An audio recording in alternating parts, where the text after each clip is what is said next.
Most people would remember me as the Fangsome Wolf, so let's get that off the bat quickly. When I started working on the Return to Freddy's 5, I was joining for the 5th game, but I did meet Tyler around after the 4th game released. Afterwards, what I would do was Tyler would occasionally ask me for models, but other than that, the only models that really made it into the game were all the plushies, which I actually, ironically, accidentally just overwritten Doug recently. Oh no! Yes, that was on an accident. I was trying to port it to Blender for fun, and I accidentally saved over Doug. And actually, you talking about the models, through the research and through the grapevine, I've heard that you are the creator of Lick Juice. Okay, I originally, that one, yes, that is true. That is my son that we don't talk about.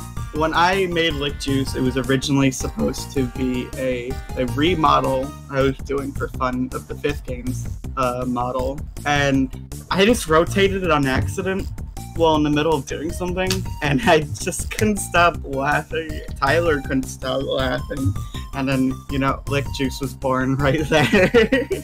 Quite the deep backstory. Yeah, I didn't even know Lick Juice had a wife. Apparently this was a thing. Oh, good for him. Yeah, a lot of people forget that I made this thing. So, before you joined Tyler after TRTF4 and stuff, what was your history with TRTF? Like, slash FNAF, I guess, like, leading up to that point?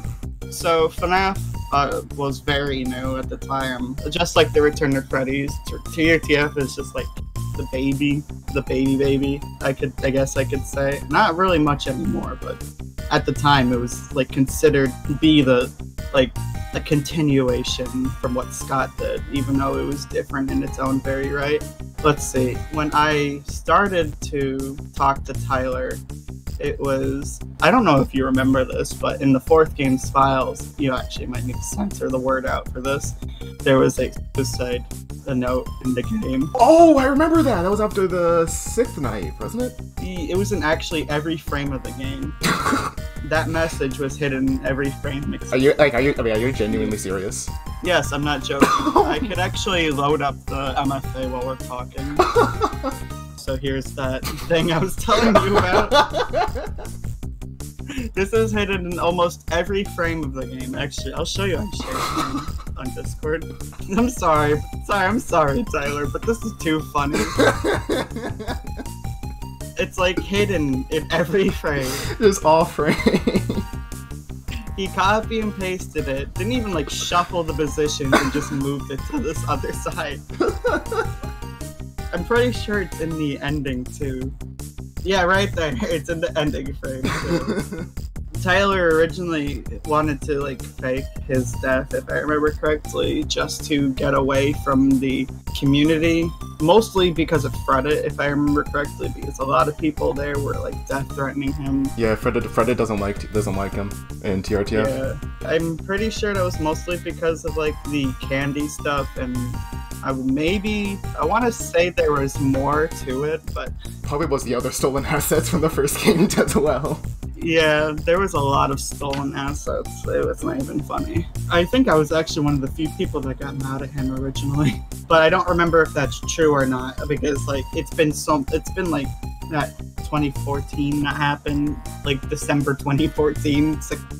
So it's like I can't even remember if I was or not. I want to say I might have been one of the people who got mad, but I can't really definitively say. But either way, like when I did meet Tyler, I did tell him like there was probably a chance I was one of those people, and I said I was sorry and like to him in the call if I was one of those people, and he was like okay with it. So it's like he was okay with people like not attacking him and saying sorry, I guess, but like after a while he just started getting like more like paranoid, so that's why we're not talking. After that, I met Tyler on Skype through a friend, and we became really close friends. I mean, you can tell because there was really a render that he made that said best friends forever. True. Not only that, but he released the video Fang of Wisdom. Oh yeah, I love that video still, sorta. For a while it was actually lost. Toonster found it on a random account account. So he was lucky that he even found it to begin with. To this day, I think on Tyler's side, because everything for him has always been one-sided. He said I wasn't, like, this is like years later, he said that I was only friends with him because of the Return to Freddy's. I mean, while that is inherently true, I met him through it. I got to meet a person that I wasn't, like, expecting to be good friends with. Hey, Tyler, if you hear this, message me on Gmail. Now, I know that Kitty Fazcat, with her Kitty Fazcat character, from like a Game Jolt post, like she mentioned how Tyler basically just used like her character and she just kind of just rolled with it and wasn't really asked first. Did that kind of happen with Fang? Very similar. At the time when 5 was being developed, Tyler had the idea to include more fan games with people he was friends with. So yes, it sort of went that way. I didn't necessarily give him permission, but I was okay with it at the time. And eventually, after me and Tyler stopped being friends, and after hearing his message, I just decided that I didn't want Fang. Oh, okay, there was actually a little bit more to that, but that was one of the reasons. The other, I didn't want Fang to be a part of the series anymore by that point. But the second reason was that there was a bunch of people in the community just using the character without asking me because of how deeply ingrained Fang was. Like, some people probably still think he's part of that game. I did for a while, I will admit. I just kind of assumed any character from that game was like a part of TRTF. Which I don't have an issue with if you eventually learn that it was. Oh no, I definitely, yeah. Like, I know you're making the Fang fan game. It is still being worked on. I just have really bad perfectionism. Like, I want the game just to be the best version it can be. Completely understandable. I have the same issues with work and stuff. Yeah, it happens. So what's your favorite game / favorite animatronic? Game-wise, I think 4 is my favorite, mostly because that was the one that was very close to completing without any bugs, even though the 4th game is known to be the buggiest in the series. Yeah, I mean, 2 weeks. Yeah, 2 weeks of development, and my favorite animatronic still, I think, honestly, just has to be Lockjaw and Vigo. Oh, Vigo, that's an interesting choice. Vigo, I don't know, I've never seen a snake animatronic before, and I had a funny concept for him where he was on a skateboard in my Winter Wonderland sequel that we were gonna do for Luminance. When I was first researching this video, I had zero clue that there was a trailer for the first TRTF game. And again, heard through the grapevine that you yourself have seen the trailer. I have. It was years ago. And the only thing that exists from it is people saying that it uses a lot of Gmod assets. There was like a screenshot of it from its original Game Jolt page. Pretty sure there might be a screenshot. I don't have a lot of memories left of the trailer, but this is a recreation screenshot that I did a few like a year ago. Holy shit. Okay.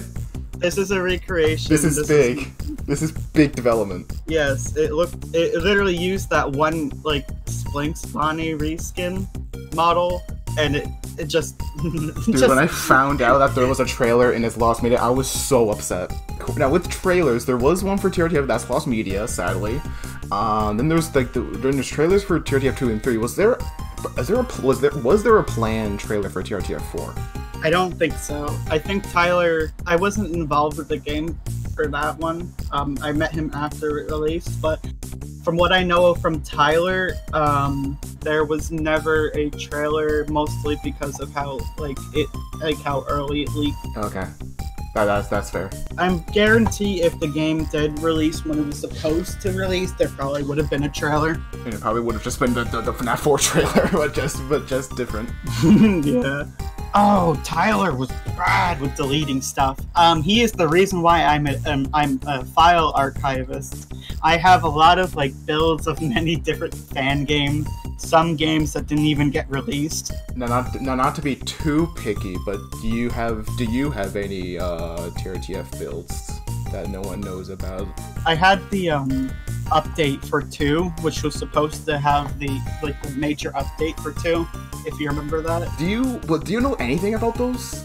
Because it's just all I've seen from it is just some of the animatronics from 2 and 3, and nothing from 4, and like a few stuff from the office, and then like that trailer that had like Linda and a Nightmare Lockjaw jumps. Okay, so I actually know a decent bit, but not too much anymore. Ooh, this is gonna be good to talk about. Tyler wanted to, when 5 was being developed, he had an idea to make a major update where he would make a puzzle, kind of like an ARG, built into the game, where you would unlock keys in some of the mini games, and they would affect the 5th game, if I recall. Oh. I don't remember too much from that, but there is some leftovers in the Trtf 2 build that I have that has it. The mini games were colored too for some reason. If I remember correctly, they were sepia tone in the original. Oh, yeah. Here's the key thing I was talking about, by the way. Oh. This is one of the only leftovers I have of this build specifically. But yeah, a lot of the mini games just this is just stolen from FNAF 2. Yeah. I don't think these were originally called Gamer. I don't know if I named these that or if Tyler did, because I did like mess around with these MFAs for a bit for fun. Unfortunately, 3's major update MFA's lost forever, but I'm very lucky to have the second game's MFA. Is there anything with 4's major updates? I don't know much about 4's. I only know about 2 and 3, and all I know about 3 is that Linda was supposed to show up. Yeah, for some reason he just decided to stick Lockjaw's model in 2 for the major update, and I'll be honest, it looks very clashing. Here's some of the plushes that I made, actually, that I was talking about earlier. Okay. They made it into this version of the game. Awesome. But yeah, here's the plushes from 5 that made it, well, right here on the desk with the 4 desk for some reason. There's like Lockjaw is like stuck, like was just like stuck into certain renders from this. See? Yeah. I like this one a little bit. Those are on the wiki. I've seen a few of these. Yeah, Nightmare Lockjaw with a cloud texture poorly put on over it. I mean, I always found what Tyler was going to do with this interesting, because I feel like it would have changed the game very much, so... Yeah, it was gonna be like another mode, right? Nightmare mode, which included like Nightmare Lockjaw, which I just showed. Mm-hmm. Also, I just realized this is still the alpha mask for Freddy. That's awesome. I'm pretty sure I can enable Nightmare mode. Yeah, here's like a bit of Nightmare mode. Okay. This is new, I'm pretty sure. This is new for me. You can't see shit. I can't even see anything. You have no idea how much child me is freaking out over this. I was quite the TRTF fan back in the day. Like, let's just say on my school Chromebook, I would change my wallpaper to something TRTF, and sometimes my school profile picture to a TRTF animatronic. That's awesome. Seems like there's like custom codes down here that generate. No, they're not generated, they're just straight up images. I'm pretty sure these probably would have led to like some sort of like hidden night with Lockjaw, the Nightmare one at least. Probably would have. There's definitely some. There's probably like the 1987 Easter egg. Oh yeah, here's a new render that he added. Ooh. I think at some point the major updates just eventually got turned into the re-envisioned versions that were supposed to accompany the Road That Falls. Before the Road That Falls. When it was called TRTF Chapter 1? Yeah, I believe it got turned into that because when Chapter 1 was being developed, I'm pretty sure there was so much done regarding it, and then something happened at the time which caused it to get cancelled. I heard that Chapter 1 was actually supposed to happen, and it actually was never meant to be the Road That Falls in the first place, even though Tyler likes to say that Road That Falls was planned from the start. It wasn't planned from the start. Chapter 1 was initially supposed to release. Then he got salty over something, then he just deleted it out of spite. I like talking about Tyler from here and then because of the oddball stories I have of him. Okay, this one wasn't well known, but Tyler had like a hardcore crush on me. Was this during his relationship with Kitty? Yes, this is actually during that point. Uh-oh. I said no. As much as I appreciate it, I am currently in a relationship and I can't do that. Tyler made a drawing confessing to me about like how he felt, and this I actually like posted. I posted this, but it wasn't under my account. It was under Wendy Hello account.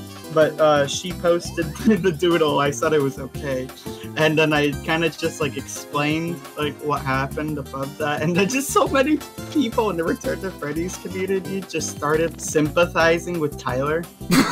They're like, dude, how could you say no to Tyler? It's like, dude, I don't like him that way. What was your experience with game development up to that point? Ironically, this is when I started Click Team. And I was not that good at it. I'm a little bit better. I can like actually code a full game if I wanted to, but I just don't because I hate coding. I had very, very little experience with working on old stuff for Fangs, and I couldn't really do much regarding coding in Return to Freddy's. I had like a very basic game each time I made one. I had to be almost 14 around the time I started working on Return to Freddy's. This is probably you answered this already, but I'm just gonna ask it again. How did you join the development team? I met Tyler in a Skype group chat, and I became close friends with him after that. He just needed a development team for 5, and he just happened to choose me for some reason.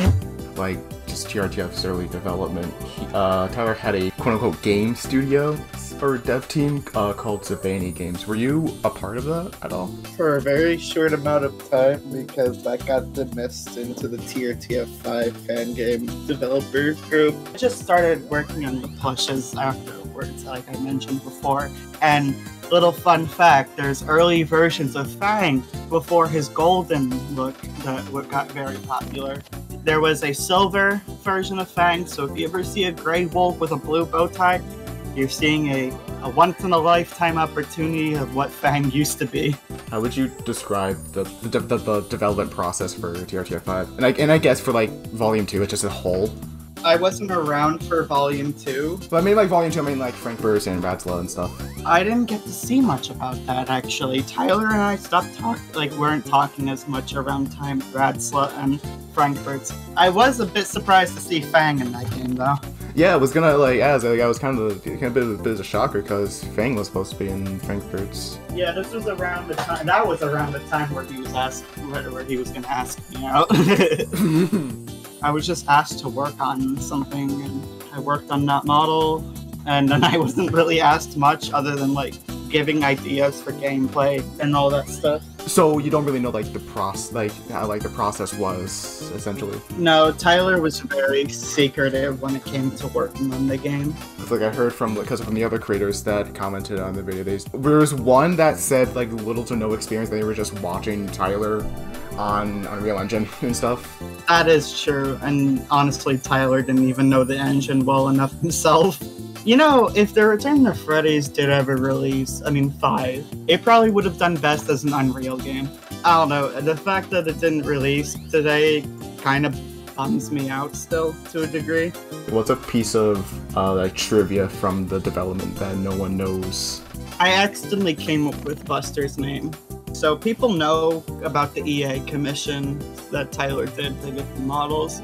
I accidentally named Buster. The name was a lot more aggressive sounding. It was supposed to be Slaughter.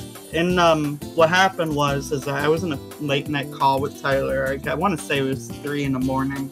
I was like telling him that I like the new character that he showed up in the teaser that same day. And I said he kind of looks like a Buster to me. And that name just stuck. Tyler told me that was his actual name.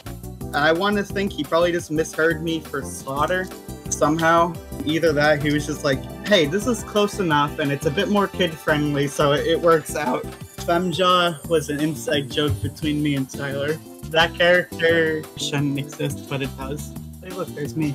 Oh, okay. Actually, are all of these characters supposed to be the devs? Yeah, these are all developers. There's me, Jay Fun, Ping, Kiddu the Man, Tom, or Zum, Mr. Epic. Don't know where that guy went off to.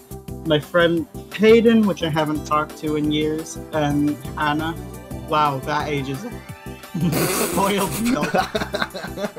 With your time when I went for the mini games, was there like a point where you kind of felt a bit uncomfortable and felt like you went a bit too far with making like the personal ties and stuff with the mini games and endings? At the time, I didn't really question it, but after a while, it just made more sense that that was just completely unnecessary. Like, it was okay with like 3 and 4 because you could take that as like a basic like self-insert story, but it's obviously not the case with 5 as it got more like personal, especially regarding his relationship with Kitty. Yeah. I don't think I was specifically, because at the time I thought this was like, ooh, this is like peak horror, even though I never played a horror game properly until a few years later.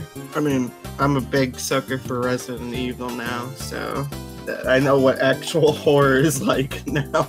I'm pretty sure that the Sugar and Kitty and Doug were supposed to be like prototype toy animatronics, if I recall. What's up with Doug?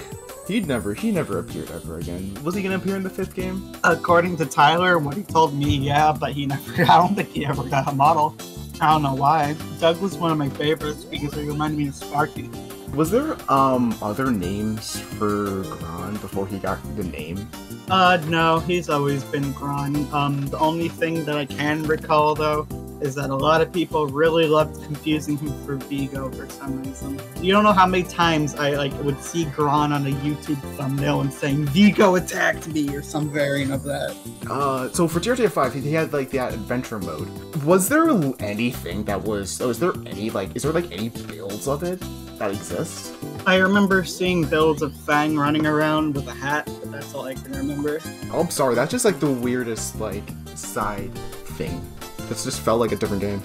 Yeah, I think it probably would have been better off as a spin-off in its own EXE than being a part of 5. Was there anything for that GPD mode?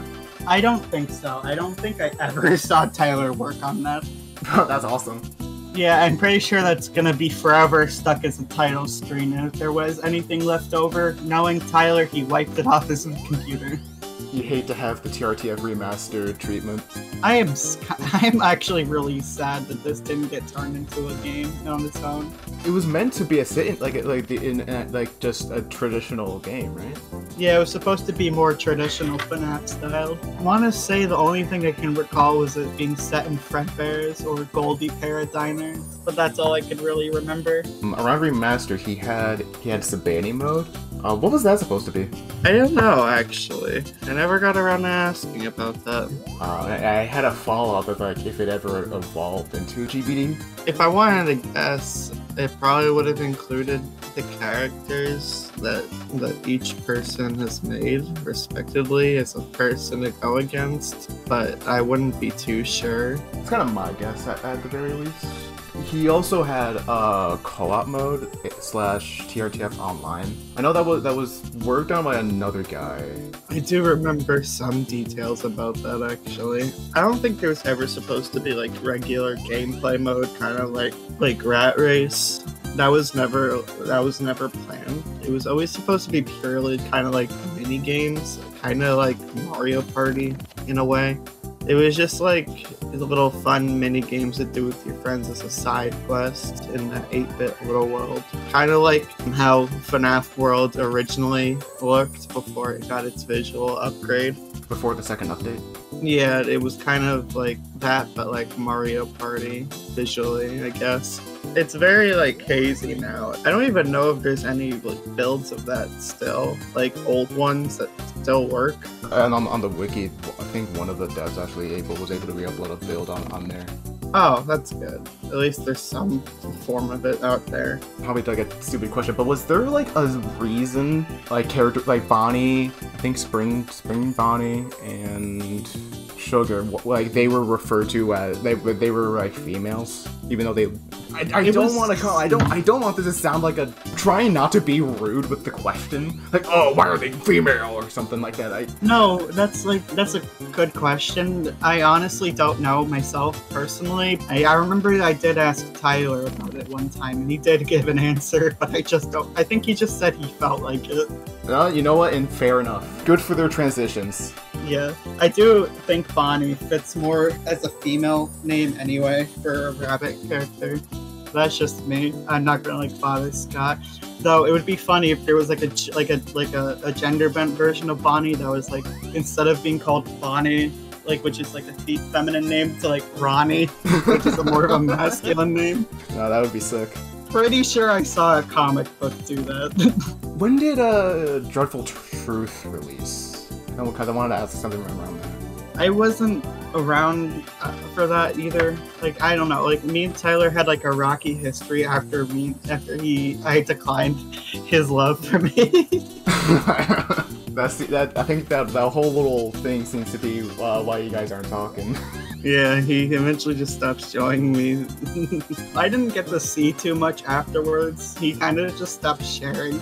Yeah, obviously didn't, but was there like do you have any consistency with the lore? No, the lore changed every time he posted something regarding it. You don't know how many times he's redone the lore. I can't even tell what the current lore is, and I don't bother to. I mean, he's got the super cancer and everything with that book. That novel, I should say, my bad, the New York Times bestseller. It is the bestseller. I'll be honest, I would prefer Scott's stuff over BFK's, because I'd rather have like fucking whatever the soul stuff in the current games are called, Remnant. Remnant's more interesting than whatever super cancer is supposed to be. I think this is a little like snippet in the TRTF4 newspaper. He mentions like a TRTF movie being made by like some fan or something. Do you know anything about that? I want to say that might have been Ultra Knight. This is like way before he went by that though. A lot of fan games were quote-unquote gonna get movies, but I never believed it because it was just like kids like saying they want to make a movie. I can only imagine something regarding a TRTF movie is if somehow Tyler gets the right to the FNAF characters. I would love to see the Dreadful Truth on the big screen. Oh my god. Just hearing the words super cancer in a theater would be magical. I think I would lose it. I don't know if you know this, but did you know that a build of the alpha with Springtrap in it? Yeah, the 1.032. Toonster found it last year, right? Yes, it was, and me and him love to talk about this occasionally. I want to talk about this. I was so ecstatic to see Springtrap in TRTF2. I think my favorite part about this, there was a pose in the office that was actually, like, in Winter Wonderland there was a pose where he was in the left hallway, if I remember correctly. And in the beta for 2, there was a render that was heavily give off that same vibe as the Winter Wonderland. Also, I want to say this render goes to way too. It shouldn't go as hard as it does. For a model that's not even in the room, it's pretty raw. It does. I don't know. Tyler did stupid methods for characters in the office when he could have just stuck the characters there, but it's like, whatever. The Photoshop jobs for Beta of 2 was really funny. Just seeing Sugar at an angle completely detached from the floor was really funny. Let me see if I can find that render because that's one of my favorite renders ever. Found it. Like, just look at Sugar abiding space and time. Got the T-pose as well. I never realized how close. I actually didn't even realize this until now, on how close Sugar is to Wither Chica. I feel really stupid for not realizing this until just now. I always wondered what these games would look like if Tyler actually learned how to model properly before he finished TRTF2. Yeah, I'll admit they have a charm. They have a certain charm to them, especially with 3. Because he definitely just took Scott's mindset up with FNAF 2's Withered and just pumped that up to 10 trillion, which is adding in random holes and stuff, but they have a certain charm to them. 3 has a charm. I know it's okay. You know what's something I do want? I want the Trtf 3 build from the trailer. Yes, especially TRTF 2, because that just mixes like the assets from FNAF and his original assets. I want to see that build so badly. These are lost forever, I'm pretty sure, but I would love to have... I mean, look at the light. I know this is like a really blurry image, but look how different the lighting in 3 is. Yeah, it's more dark. There's a big 0. Yeah, I'm pretty sure that was for like a jump scare or something like that. I mean, it was implied that there was going to be a power mechanic. That is true. That was true. According to Tyler, the only reason why it changed in the final game was because something with the lighting system being updated or something like that. 3ds Max when he was updating. So that's why the lighting has a huge difference from the alpha to the final. I love the alpha. Oh my god, someone also loves the alpha. Yes, I love the alpha too. And it's just so much more charming than the first. It is. And then we get to see like the alpha, sugar, and candy and kitty model. Yes, they're peak. They look so goofy, but I could see how these would turn into the final models. Oh my lord. Look at those blocky ass hands.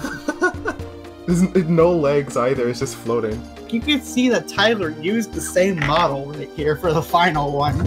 I don't even... Is that room even... I'm sorry. Sorry, what were you gonna say? No, nothing, never mind. Never mind. It's crazy that he didn't even, like, that how despite the fact there's 3 entrances, he only used the 1 entrance in the final. Yeah, I guess he was having a hard time figuring it out. This one actually had special minigames that never got seen. Someone used minigames? It's just the second... Wow, what an original minigame. It's somehow, like, just worse. It's like you made it in Scratch. Got the slow movement down, though. They seem to be just be the FNAF 2 minigames. It really is. Yeah. Oh my god, he's so slow. Did he really have to make it this slow? It's for dramatic effect. Why'd I get faster when I gave it to Foxy? Oh, this is just the Go Go Go minigame. They're all separate oh my god. Look at him! Oh my god, it's his original character. Who's definitely not from some other game and it doesn't stand out at all. It belongs here. These are like the same level as ooh, wait, this is a new one. I can't move. So BFP kid has a computer. Freddy looks so funny in this build. Let me see if there's any updates to the minigames. Did this ever get updated? It did! Okay. Big news. Big. What does this do? What can I do? Okay, it's 6,000. Okay. Ooh. 666. I think it's just stuck again. That's probably the scariest game. It doesn't make sense. What's the context, Tyler? What did he mean by this? Let me see if this got updated to have better movement. Nope, still the same. There's a scoreboard though. You gotta score at least. Story of the deeper story of Blue Guy. Oh my god, Allison lore. The earliest incarnation of Allison. No way. Thinking about like Beta Allison being a kid instead is really funny. I mean, on the wiki there is there's a sprite of child Allison from supposed unused minigame, and with him crying, of course. I did not know that. That's interesting. The movement's faster, just slightly enough. Oh my god, thank you, Tyler. It's only just a tad. It's just it's slightly less annoying now. Oh my god. Tyler just copy and pasted like cubes from in here just to get rid of the withered animatronics in this render.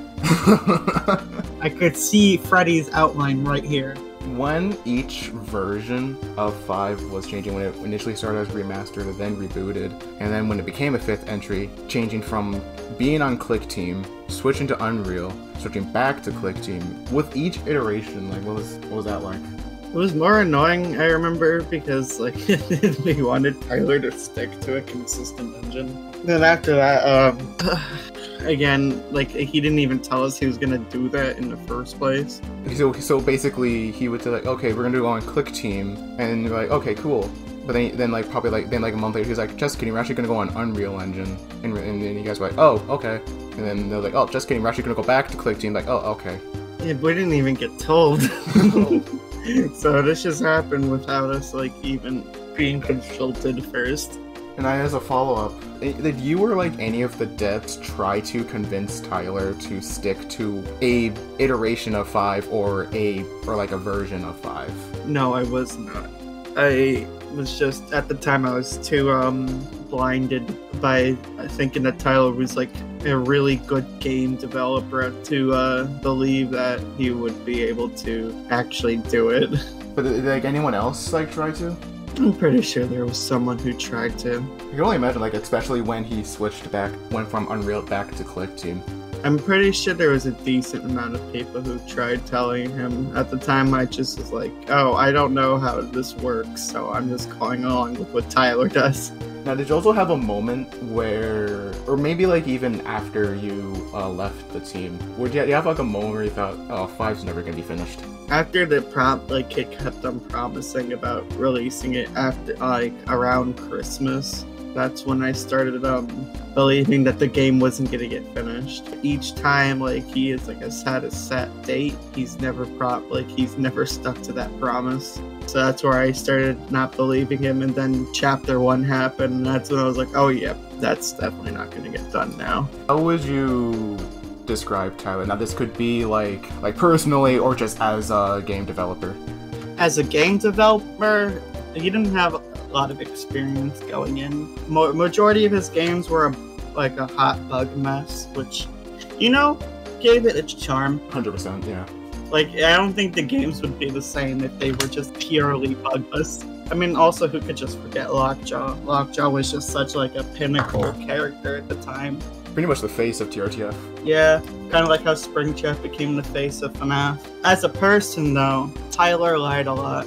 He held the truth from everyone, majority of the time. As a person on the team, why do you think TRTF 5 failed? Lack of direction, lack of communication, and also a hacking incident. I don't remember who did it, but it's been like years. Actually, someone ironically got into the YouTube channel, which I don't remember the name for. I think it might just been TRTF 5 devs. Either way, someone hacked into the YouTube account years later, it being dormant for over 6 to 5 years. Did they like do anything?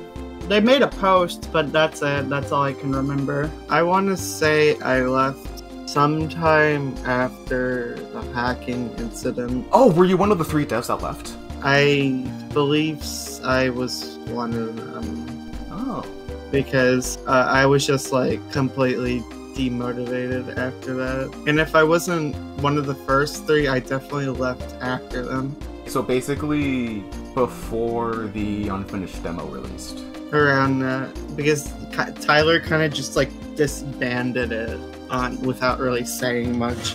Now you obviously were not a part of the Yin Kuyu phase of TRTF's development. Oh, I was completely unaware. I thought Yin was an actual person for a while. When he found out he was fake because of someone found the exact same face image Tyler used by looking up Japanese guy, I'm pretty sure. After I found out he wasn't a real person, I was like really disappointed with Tyler. That's all I could really say, or I could really remember.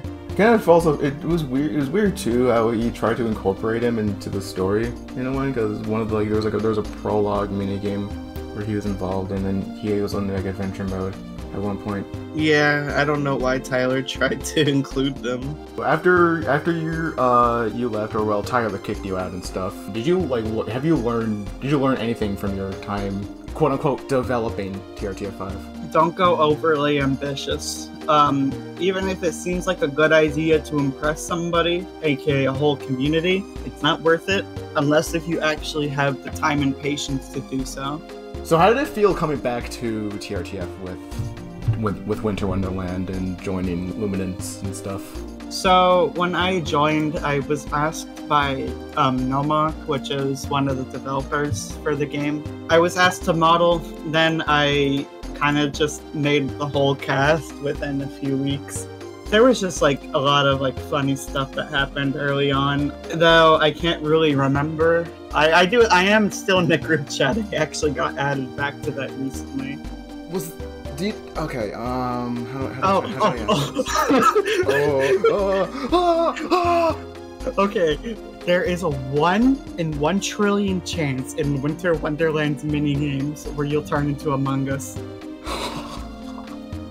No one has gotten that Easter egg yet, and I'm waiting for the day someone gets it naturally, not through editing the code. This is a big lore drop, oh my god. Anyone playing Winter Wonderland, if you ever get Among Us, at me on Twitter. Yeah, I want to see it naturally. I know people have the source code, but I want to see this naturally on like a live stream or something like that. That would be the funniest thing ever. Was a follow-up to Winter Wonderland like actually planned? A few times. The first one was very off of what 3 was supposed to be. A few people didn't agree with it, and we just decided to shelve it and make Rat Race instead. After the release of Winter Wonderland, I actually felt a sense of closure with the FNAF community. I actually felt proud that I was able to release something that I can say that I worked so hard on. Something that's actually good. Yeah, I got to see YouTubers play one of the games I worked on for once. Like, I saw Dawko play it, which was, like, amazing. Though, when it came into 3, we had a lot of ideas, but also, just, like, they were just overly ambitious. Kind of the same problems with TRTF 5. Yes, we weren't even sure if we wanted to make that version of the game either way. So that version got canned very quickly. I don't remember much about it because I wasn't as involved around that time. Though, around the second time, around my version, because I took director lead, I was working on my version of Halloween Horrors to release. I wanted the game to be the best of 3 and 4, essentially, because we didn't want to make any more Winter Wonderlands after that. I could show a little bit of Halloween Horrors to you. I don't mind showing that. This is all I had of this version. Oh, okay. I can see what you mentioned with the 3 and 4 mix. I wanted this to be like a good mix of the two, but I never got around to finishing it because I just got tired of working on this on my own. Essentially, everyone else was too busy working on Rat Race. Now with Winter Wonderland out, and then your time with the 5, like now, like looking back, how do you view TRTF and its like legacy? Honestly, I don't think the community would be the same without the Return to Freddy's. Like every community has their Return to Freddy's, no matter what. I'm pretty sure like Undertale would have has its own Return to Freddy's somewhere in there. Especially when you have something as super ambitious and completely mess with TRTF 5 and just everything surrounding that. I want to say the closest thing to like the Return to Freddy's that Undertale has though is the Dust Belief and Dust Trust games, because there's just like so many abundant of fan games, like how there's like so many TRTF fan games. And even then, some of those fan games have their own set of drama. Yeah, the Five Nights at Freddy's just kind of taught me to like not to be too hands-on with communities. I mean, I tried to with Return to Freddy's, but like I was like really upset with how like transphobic the community was, despite Tyler being a gay guy. Kind of like a follow-up to the other one. Would you have done anything different? Okay, that's a bit of a hard question because to be fair, I wouldn't be where I am today if it wasn't for Tyler introducing me to so many people eventually. Like, I got to meet most of the friends I have today because of Tyler. Like, one of my friends, Scribby, the creator of Fazbear's Return and Ellie's, I met through Tyler, and I wouldn't know many people because of those two people specifically. Other than seeing if I can get Tyler to become a better person. That's all I could really say, like, regarding changing stuff in the past. Just gotta go back in time and make sure he doesn't steal candy.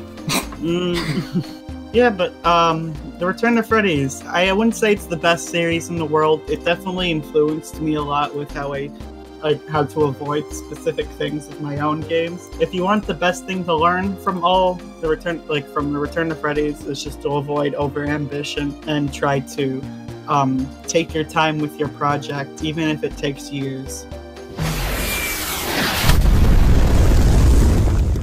Hello, my name is Toonster. I've been a FNAF fan game dev for nearly 10 years. My role in the TRTF series was working on the 5th game near the later part of its development, eventually owning the rights to the series at one point in time in late 2016. I made the jump scare noise for the 4th game, so my history with it is quite long, but you know, I've been a part of it since like roughly 2016.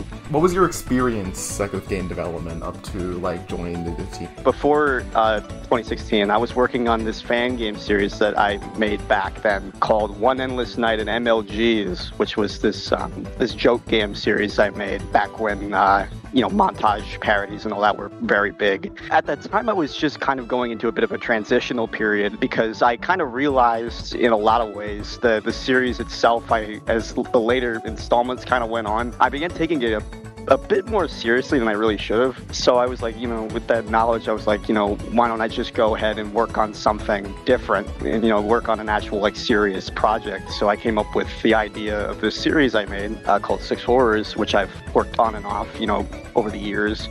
But at the time, just more or less just something I made like to sort of get out of that experience for a bit. I also did still have a history with a lot of joke games because I still make them, and I made a lot of them back in 2016. And like mixed it in with like what's your favorite game? But I've heard through research your favorite's TRTF 2. This is one of mine. Yeah, it's like my personal favorite in the series because it's the reason I started a lot of like my Game Jolt career at the time. Yeah, you made an account just to follow the game, right? Yeah, very much so. That was the only reason I joined the site in the first place, was to keep up with updates on that game specifically. So now that we got that, like, we'll get the actual question of what's your favorite animatronic? Well, I think in terms of like the most creative designs, I would say like probably the Beast is like the best one. I like the Beast a lot. It's the model itself, from a technical perspective, is the most unoptimized model I've ever seen. But it looks really cool as like a general piece, just to like kind of look at. But obviously, I can imagine for him at the time, it was hell to work on or to work with in general. I remember it got like leaked out recently, and I remember that like there was like an FBX file for it, and it was like 600 megabytes, dude. It was a big model. Yeah, but it's a really cool looking model. I just wish it was optimized better, because it's a really cool looking design. I won't lie about that. I remember it either being like a sort of like, maybe it was claws. I haven't looked at the design in a little bit.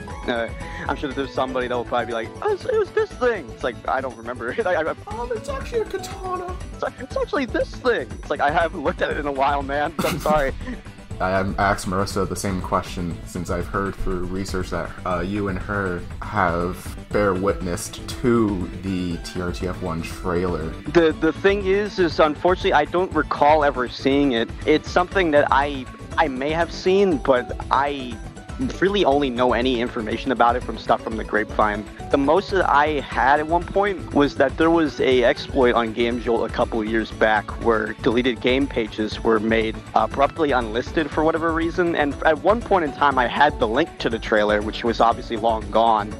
It was probably roughly just like sort of a ghetto-ish copy of the FNAF 2 trailer or something like that. Yeah. That's the most that I know. I've never seen it myself, and I have no idea if it exists anywhere. Unfortunately, there's really nothing about it because it was like so short-lived, and I don't think anybody really cared to acknowledge or at least archive it, because I don't think anybody really saw much value at the time. It was a very controversial fan game. I don't think anybody really cared much about, like, well, what's preserving this thing or that thing, because, well, I think more people cared about stuff like the game rather than like a trailer promotional stuff for it. I hope it resurfaces someday. That'd be a very fun thing to watch. That would probably be the best like piece of TRTF Lost Media to be found, just for there being a trailer for a game like the first game. That it just must be the best trailer. Definitely like the most, like, a picture it being the most amateur thing ever, but it would be very much a novelty to see something like that, because I do look back at stuff from that time frame very fondly. So how in the TRTF 2 and 3 trailers, their builds are entirely different. Do you think these builds will ever be found?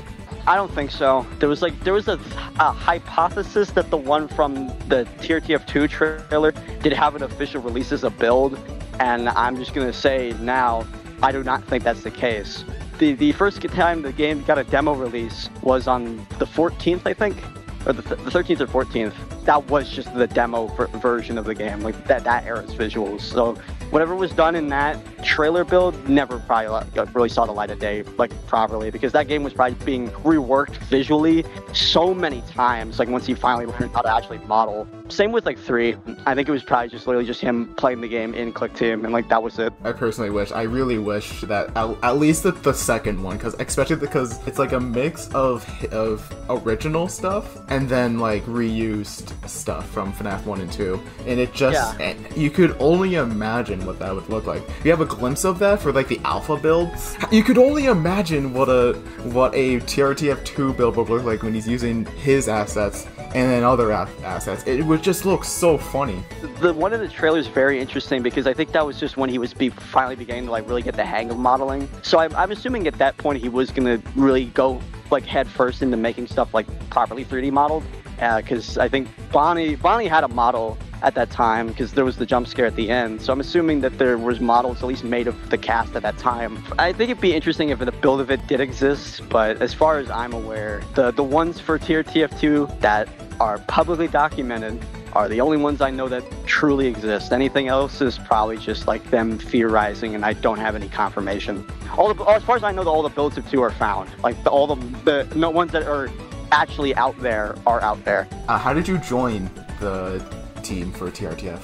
I was very much a fan of the series at the time, so for the longest time I wasn't even really officially a part of it. I had known BFP. I talked to him a lot of times before we really got close to each other, because back in the day on Game Jolt, the FNAF scene at that time was very minimal. BFP was essentially the top dog. He was the big man on campus. It was easier to get to talk to him back then. The site was much smaller, so people he would accept any friend requests, because not many people really charging along to that site like how it is nowadays.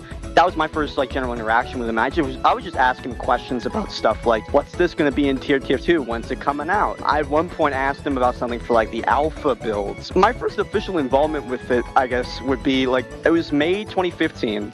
I was obviously very excited for the 4th game, because that just got announced at the time, and I was like, I want to make a fan-made jump scare noise for it. So I did this smorgasbord of a bunch of random FNAF fan game jump scares. I combined them in one, added one of my own where I was doing some really dumb sounding noise, and then I sent it to him. And I was like, hey, I made this for you. I don't know if you'll use it, but it'd be cool to see that. And I didn't hear much back from it. For a while, I was just assuming he'd be oh, that's really cool, sort of like that, and he just wouldn't really use it, which I would have gotten. The day the game got leaked, around the 17th or something like that, found out from a video of one of the people playing it, I heard at the very end my jump scare noise, and I'm like, oh, let me double take that real quick. I gotta hear if I make sure I'm not crazy. And I heard that my sound was in there. I'm like, all right, well, I'm sorry, BFP. I know I shouldn't be playing a leaked build, but I gotta hear my goddamn jump scare noise, dude. Come on. And that was technically my first involvement with it. Initially, I wasn't credited for the jump scare, not out of maliciousness, of course. I ended up asking later on when the page for the 4th game was rebranded to be this page just for all the games in general. And I was hey, I never got credited for the jump scare noise. Do you mind if I could get a credit for it? And he was like, yeah, sure.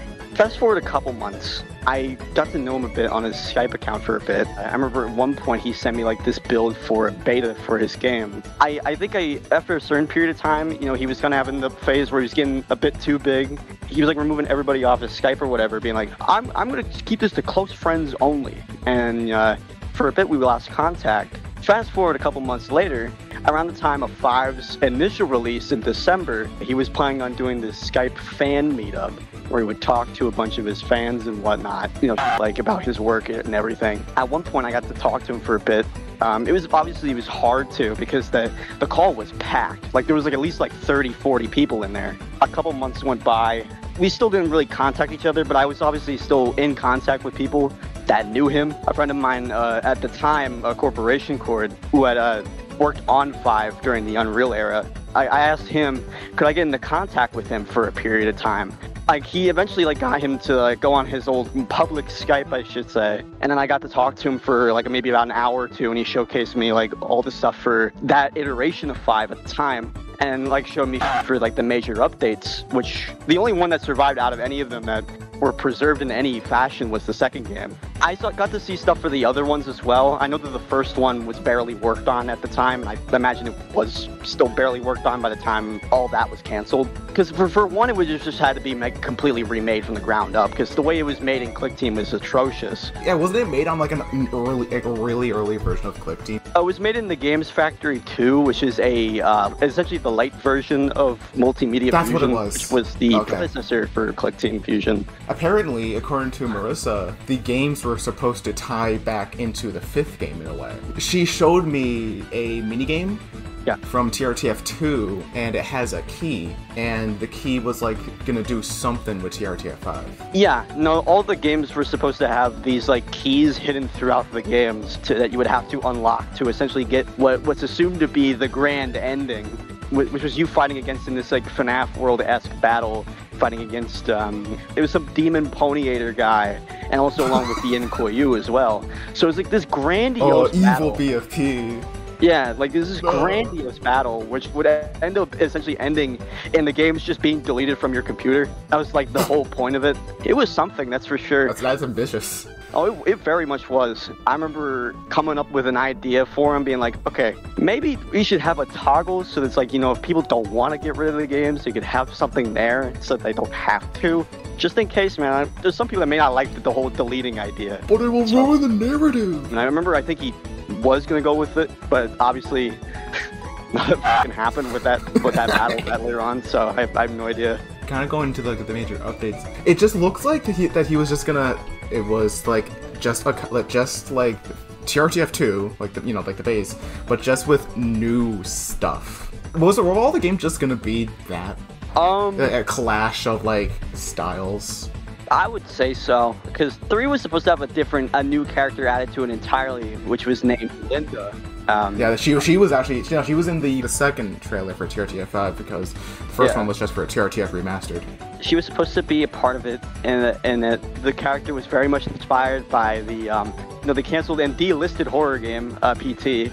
Oh my god, I never made that connection. I have never made the connection that Linda was like inspired by the PT lady. I'm connecting that now. Like that makes so much sense for why she looks like that. He was working on it at one point in time, a Unreal remake of PT in 2015, roughly around the same time. There's like one time-lapse video of the making of that still exists, but it was very short-lived, and I assume like whatever he had in mind for it, he later just incorporated it into 5. I think at some point I might have asked him if I can get into touch with him more frequently, because I thought he was a cool dude, and he was like, yeah, sure. And eventually I think I got the Twitter follow, which, you know, that's like a big honor at that time.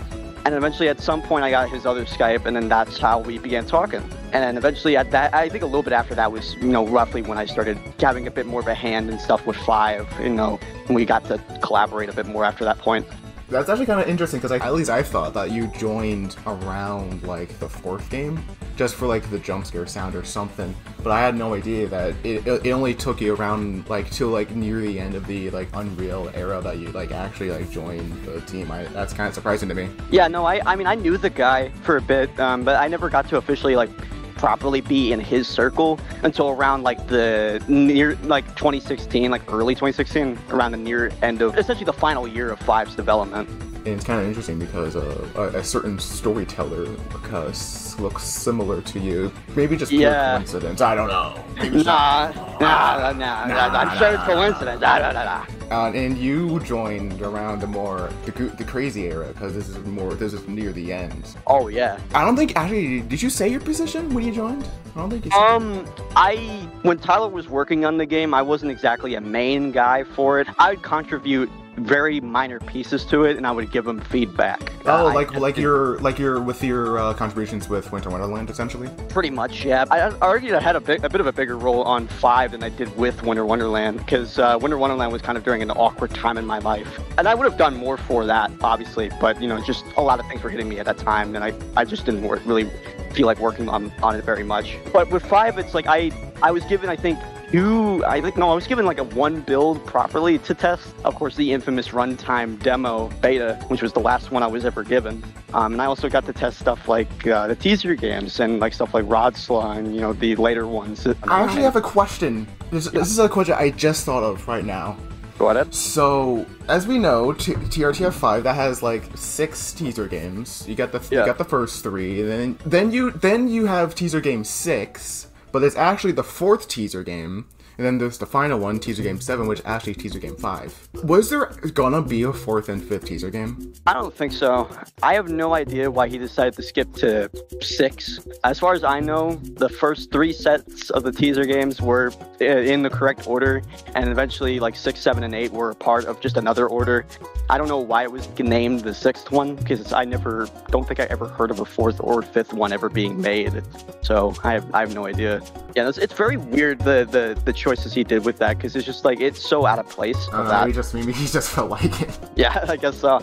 So now that you joined during near the end of the Unreal and into the runtime era of TRTF 5, how would you describe the development process for TRTF 5? And I guess this could also include the rest of Volume 2. It was very interesting. A lot of like the basis of like my knowledge of it is mainly from people who had just kind of get to be in calls with him.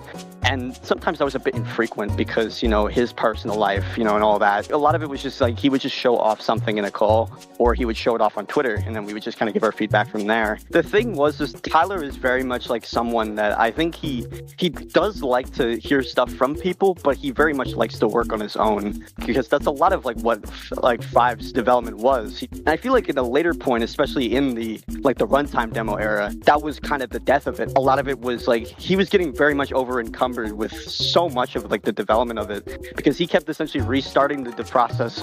Like I think in the time that I watched the runtime demo like era being worked on, he had restarted development on like the first floor, like how it was supposed to play, at least like 3 times. Yeah, because that's the only like finished, like the first floor is the only like finished part of the runtime build, right? Yeah, pretty much. The second one was, I think, slowly starting to be worked on, but eventually at some point it just never really got finished in any way. And not to mention, you're also working on the adventure mode, and then you have GPD mode. Yeah, no.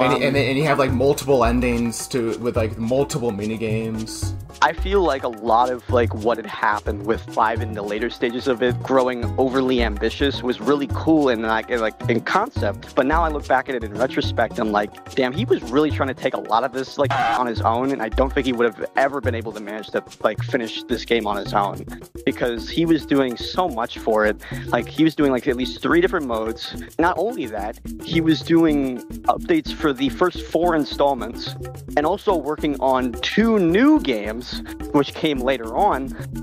I don't know what to say. It's like, you know... So basically it was just you watching a guy just be too ambitious with his project. Pretty much. That was a lot of it. I think there was obviously points where I would have like an input and be told like, hey, can we do this thing or do this thing? He would ask me for his thoughts. But a lot of it, like the conversations I'd have with him, is him just pitching stuff to me. And I'd be like, wow, this is great. And like another 50% of it would be just him talking about his like life struggles and all that. Because he was like pretty much at war with everyone at that time. Very much a complicated time in his life, I would say. No, you don't say so. Especially with the fact that, again, another piece of trivia that I never knew for TRTF 4. There's hidden messages throughout the entire game that is off screen. I've seen them before. It's stuff like the BFP is dead off screen or something like that. You know, I guess it goes to show that guy was dealing with quite a bit even back then.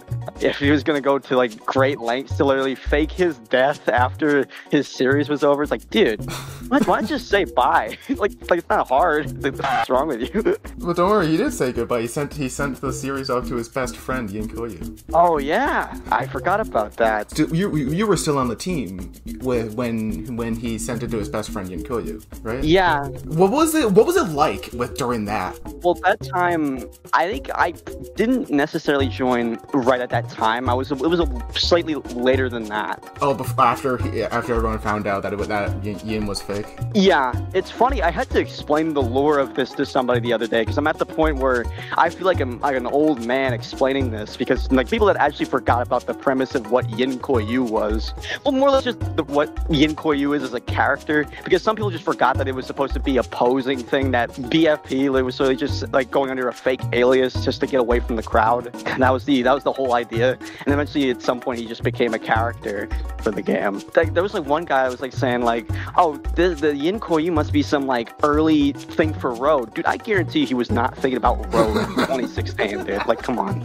like no offense, but like, dude, like, come on. What do you mean? He always had the idea for the Road That Falls. So he says. I don't believe that for a second. What's a little piece of trivia that the public doesn't know about? That's a good question. I know the most with 5. I think I pitched to him the idea of like a really joke introduction to the game that was gonna be like a 1 in 1 million chance if it would ever like show up. And I made the whole thing, and I don't think it just ever got added to the game. But I have this thing in question.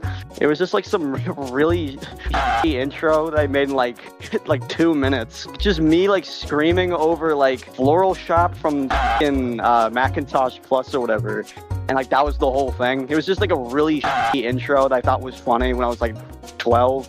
And I gave it to him. He just never added it. Oh, what a shame. On a TRTF4 newspaper headline, he mentioned someone was working on like a movie. Was it like, is there anything about that? Not as far as I know. There was stuff that was potentially being done for it, but as far as I'm aware, no, there was nothing really being done for a movie. It was going to be a fan film, and I know he at certain points wanted to do his own short films for the games, like such as music video that he had in mind called the Get Happy music video, which was a TRTF music vid inspired by, I think, the adaptation from House. There was a moment in the show House where they were talking about this song called Get Happy. From that perspective, it was more or less like, I think it was supposed to be a music video for that, but eventually he just decided to cancel because according to him, it was too dark, so he never released it. I don't know how dark we're talking because I never saw anything of it besides I think one image for it per se, but that's all I know. And then that turned into The End. Yeah, which that was a completely different idea. The End went through I think like 2 different ones. It's supposed to be a different version of The End initially, I think, for that was I guess supposed to feature Golden Lockjaw. Yeah, that he was in the trailer. Yeah, but that never came to fruition, and as far as I know, that's the only thing I've seen of it. Was there any consistency with the lore? It looked like he was just making it up as he went on, and then with the release of Dreadful Truth, he just ignored everything that the other games had. That pretty much, that's how everybody did it back in the fan game scene back then. Nobody really had a consistent story at all. It's not like unlike Scott, it was the same way either. Yeah, you're right. So like a lot of it was like very much just like we just come up with something as we went. I know in the case of 1 through 4, later on during pre-release 3, he had made a general lore-based story about like trying to connect all the dots between 1 through 4 specifically. There was oldlore.txt, I think is what it was called. Like that was supposed to be the real connecting piece to what it was supposed to be, but ultimately it didn't. That was just ditched in favor for the Dreadful Truth, which I argue doesn't follow the story whatsoever. If you think about it, he was ahead of his time with his lore because he had like the sci-fi element of the fairy tale animatronics, and Scott plagiarized with the soul, whatever it's called. Tyler was ahead of his time. I guess so, man. I never really read much into those FNAF books at all, so I can't really speak anything on that. The Dreadful Truth, like, I think he could have had something better for it if he had someone else write it for him. He may need a few other co-writers, maybe just a one. Because I don't think the way he wrote the book was very great. I know that there's people that just try to defend the book with the high amount of honor. I get there's cool ideas, but the thing is, it's just like it's hard for me to really respect it that much when it's just not very well written. The big plot point is super cancer. You've lost your audience already on that. I think you could have made that sound serious too. That's the funny thing. Just don't name it Super Cancer and you're fine. Yeah. Ultimately, it just doesn't really follow the story of 1 through 4 correctly. I think just going from the mindset of what I've seen of like the book and then like kind of looking at the mini minigames, I don't really know if it properly connects it together. It seems like the old lore was something that just connects them much more properly. Like, even if it's not really a book, it's very much like that's like the groundwork for him trying to make sense of everything of it. Did Tyler plan on, like, have a physical release of the Dreadful Truth? No. As far as I'm aware, no. I don't think there ever was. Okay, that sucks. Would have loved to see that at my local Barnes & Noble. Dude, literally the next To Kill a Mockingbird is the Dreadful Truth.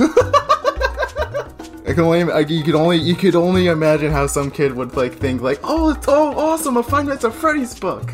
Oh yeah, I think the kids would be floored seeing it.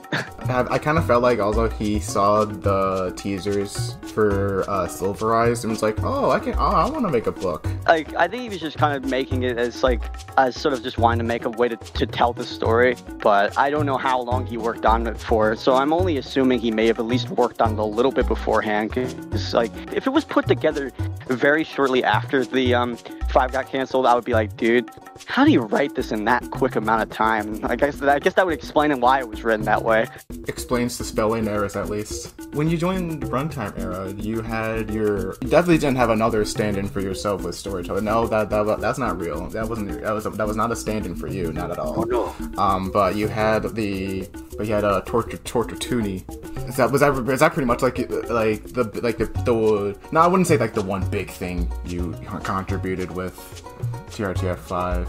It was definitely one of the more significant ones, because I was actually planning on collaborating with him a bit beforehand when I was doing a canceled game in my series called 6 Horrors Midway, and we were supposed to have Lockjaw be a part of the cast. And obviously, since I knew him, I could be like, hey, is this okay with you? And he's like, yeah, sure. I think at some point after that, we were like, he had this like idea for a guest floor where he would have all these guest characters from other fan games. And, he wanted to do one for my character, Toonybot, and my friend Jay Lariah's character, Chuck, from the Five Nights at Chuck series. And I can also assume Marissa's character, Fang. Yeah. Fang was, I think, made earlier on. And I'm not sure if it was supposed to be a part of a main cast type deal. It was still really, really cool to see my character be depicted in 5. And that, to me, was really cool. And it still is, to an extent. For me as a kid, like, dude, that was an honor. It very much was. Yeah, you be probably a little giddy little fanboy over that. What's the deal with Fairy Tale Ty? What was the thing behind him? I think he was supposed to be just a new representation of him that wasn't Lockjaw, while still remaining Lockjaw in the in 5 and like 6, which was Frankfurt's. Fairy Tale Ty was, I think, just come up with for Rotsla. I guess this would be the replacement for Lockjaw, because as far as I'm aware, Lockjaw was nowhere to be seen in Rotsla. There's a render he made where he had like Fairy Tale Ty like clenching his nose, and he was like he's holding like in his hand he's like the head of Torture Lockjaw. Yeah, it's very much an out with the old, in with the new type deal. He kind of just wanted to distance himself from that. What didn't really help though is the fact that he was caught into a little bit of a controversy because he had a red panda as his profile picture, which was sourced from a incest comic. So,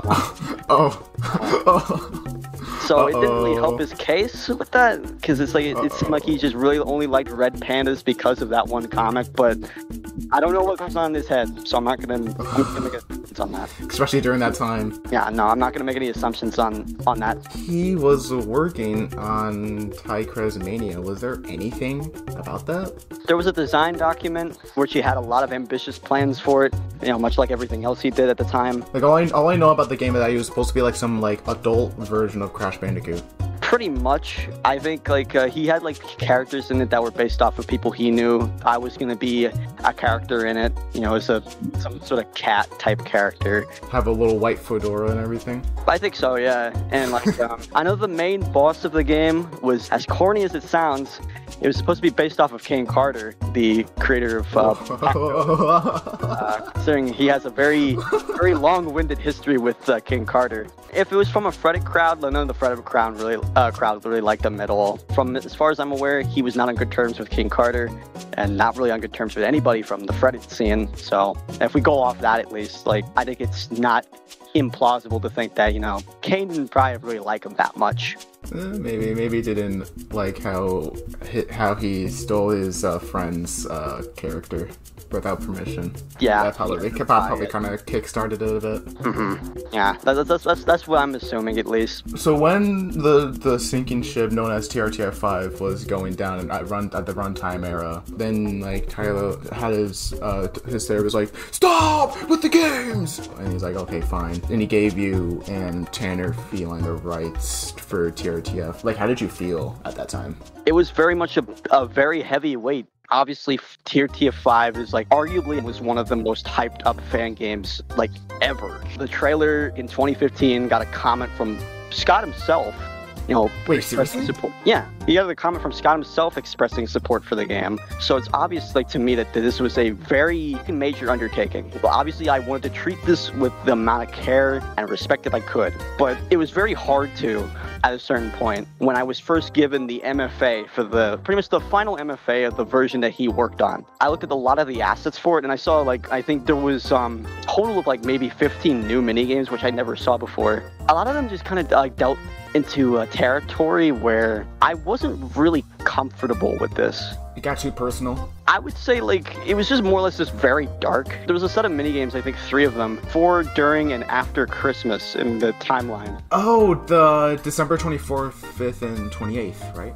Yeah, and then, like, I saw the 28th one for the first time, seeing, like, the one where essentially it was just, like, the kid, and I'm like, I think that was the one moment where I was like, I think we gotta tone this down a bit, because this is just, it's a bit much. It's a bit comical, like some of the stuff in the minigame. But at the time, you know, obviously I was still taking this thing very seriously, and I was taking this very seriously because I was like, I think I was 12 going on 13. I was like, this is a bit much for me.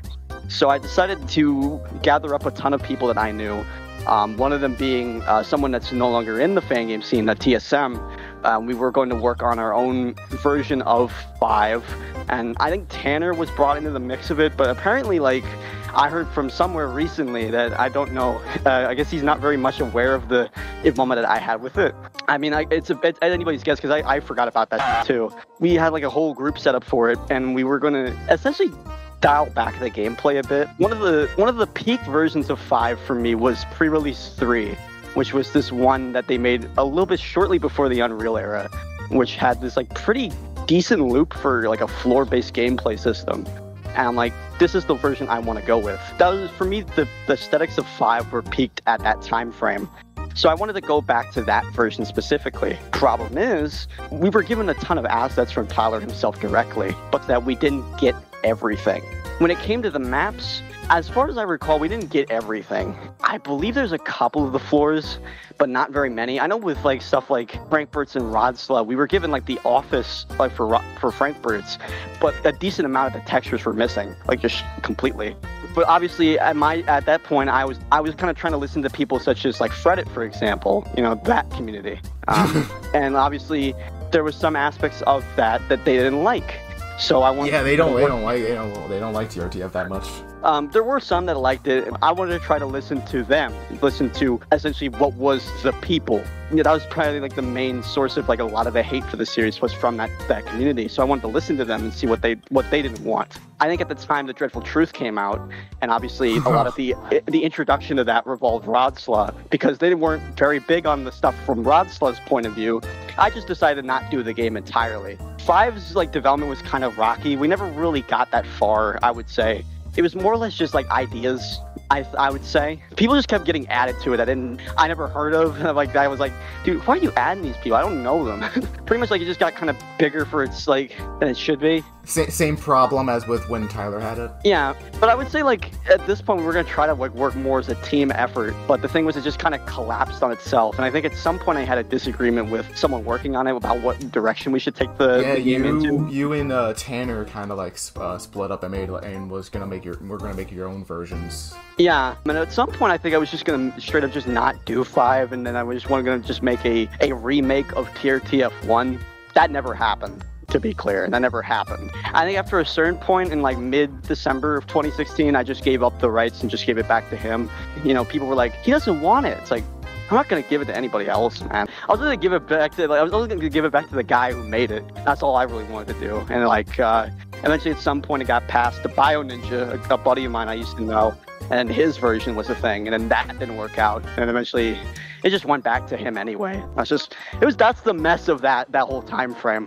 Why do you think TRTF 5 / also Volume 2 failed?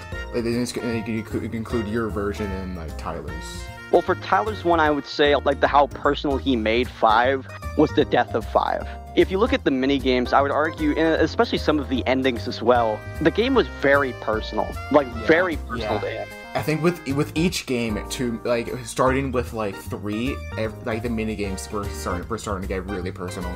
I would argue like stuff like up until 4, there's like some referential stuff to him and like, his friend group, but it was never as personal as what 5 ended up being. 5 at one point had this ending where it involved this like Fredbear plush. Yes. That was, talking to him. Like Die Alone or something, right?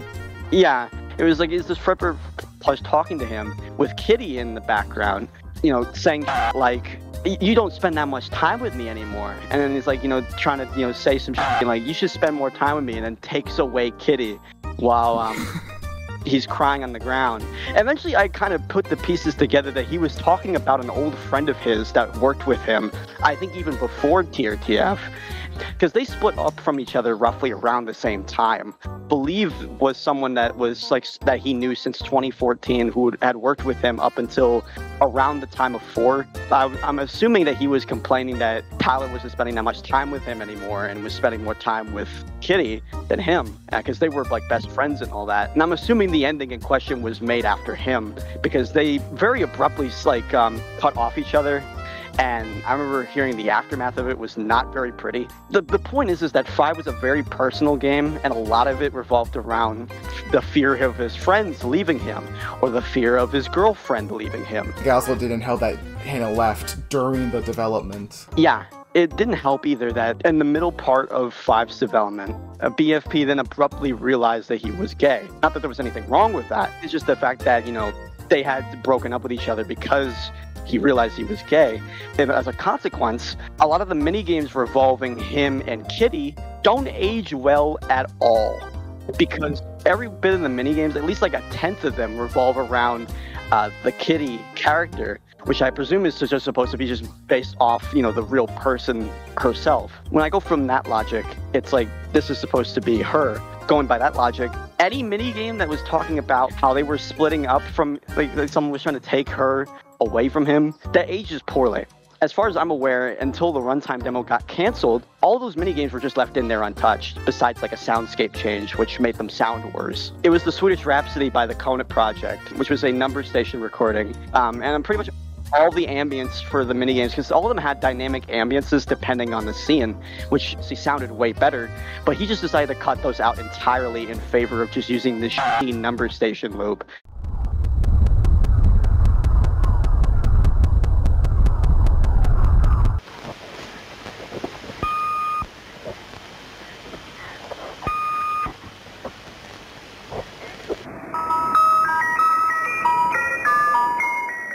And like, I get it. I mean, I used that same number station recording as well, because I found out about it from like, I think it was like Sad Sane or something like that. It just ruined the minigame atmosphere. And obviously, there's still like at least a 10th of those that still involve Kitty Fazcat, or the stand-in for her. And he just made no effort to change it. I think from what I recall, most of the really personal type endings were, I think, ditched in favor of ones that were more involved with the actual story. Because I remember a lot of the endings from 5 around the time of pre-release 3 were not in the final game. Like, there was a lot of them that were cut and were just replaced in favor for endings that were more relevant to his interpretation of the story at that time. Now, did he still have 9 endings at this time? I don't remember it being 9 in the MFA. I think it probably got dialed down a lot in terms of endings. I'm probably assuming he's still planned 9, but in the actual MFA itself, I don't remember it being 9. Pretty much a lot of the really personal endings were cut, but a lot of the minigames weren't. Well, he's gonna have to essentially cut a 10th of the minigames, which,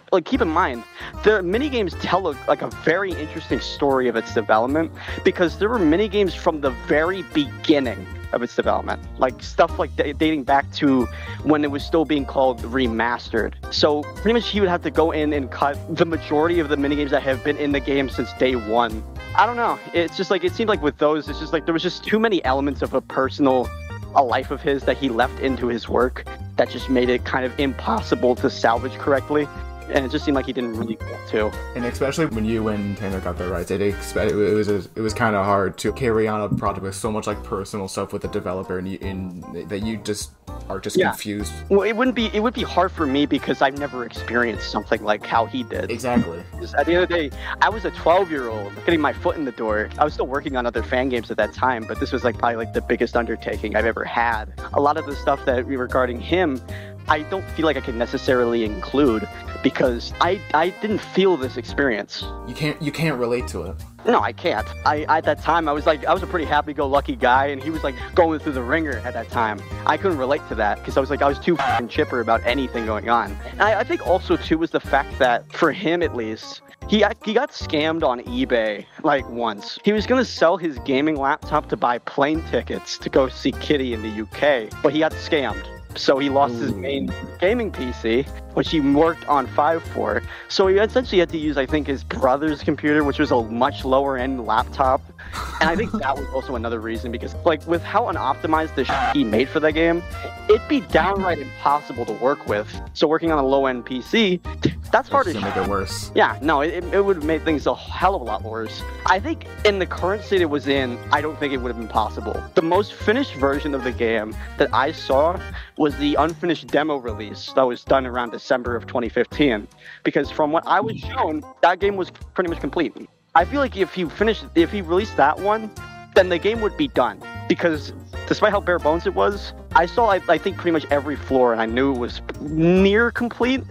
But then again, I didn't see stuff regarding the other 2 modes, so I could be eating my words there. But as much as I know from the main gameplay, that was the only one that got the furthest, but nobody really liked that style of gameplay. Well, you've already made your thoughts clear on him throughout the years. I mean, you had your trilogy on your channel, How to Be BFP, but how would you describe Tyler? And you can like take this as like a developer or as like a person.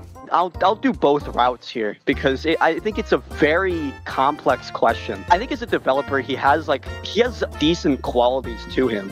But the problem is that I think he was way too ambitious for his own good. And I think a lot of that's shown, especially with the later parts of Trtf's like development near the end, because he was taking up so much on his plate. It was very clear that, given the circumstances he was in, he would not be able to do this alone. I didn't really want help from anybody. Like, he was very close off by the time, I want to say, like, T's Game 8, like, that was being worked on in August, around there. Before it was changed to Madmind? Yeah, that one was, I think, one of the last things I saw him work on, besides Rodslov for a bit of time. From my perspective, it's like, these are cool ideas, but the main attention should be given towards the game that has the most progression, such as 5. And it seemed like at the end of it, he didn't really want to. He wanted to do a whole bulk release of everything, like, pretty much at once, which would have taken forever, given the current progression at the time. Now, as a person, he was a nice person. I'm not gonna lie about that.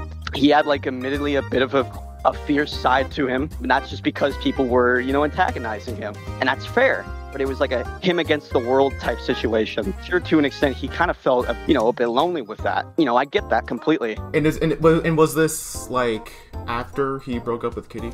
Oh, yeah. No, I'm sure for him that a lot of the breakup with him and Kitty was probably, like, another reason of the split of 5, because a lot of the minigames revolved around her or her character.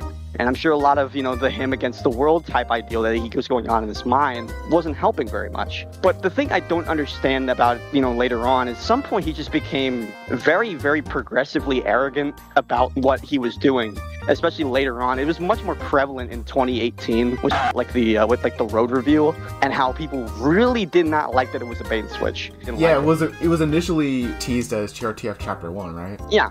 It was supposed to be a full-on reboot of the Return to Freddy's. Eventually, at some point, it got retooled into like this original thing, and then he began to say, "Oh, it was never supposed to be Trtf. It was supposed to be the road that follows from the very beginning." And I love that message. But I talked to people like the time that worked with him, another ex of his at that time. That's bull. That was plain and simple bullshit because there were I literally even saw for a very small fragment of the game being made and clicked him. A very small fragment. And if he tries to say otherwise, he's full of shit. Like just be honest on that. And then eventually he became like, you know, like larger than life type mentality, thinking that he's like the greatest and everybody below him, you know, it's not that. Because I split off from being friends with him in like late 2018. From my perspective, I've looked back at it now. I'm sure what I probably said to an extent didn't help that either. Because I was sort of flip-floppy on my perspective on him as a person. And obviously that didn't work out right because, you know, we got into discourse about that. And eventually that just ended up in him just not wanting anything to do with me. Now I look back at it like, yeah, that's fair. I was an asshole. It's fair. I don't even blame him. I think it was fair for him to cut ties with me, but it was not fair for anybody else I knew. Yeah, he essentially like ghosted everyone. No, I think that's bullshit. Because like there's people that never did anything to him, but he still just felt the need to do that. The bottom line is I think he's a very complicated person. I get the reason why he was molded into this, like what he is now. Because just everybody did not like him, so he just wanted to try to take that hate and become this like larger than life person. But when you're the guy that stole like a lot of fan renders for your first game and all of this other stuff, gonna be a bit hard for people to get on your side. Well, I would say like the thing is that when it comes to like the stuff that like he did at that time, I'm not mad at him for that because he was a teenager. Yeah. Like at the end of the day, if people still care about that, they need to grow the up because that's stupid as to be like, you know. Emil definitely has moved on.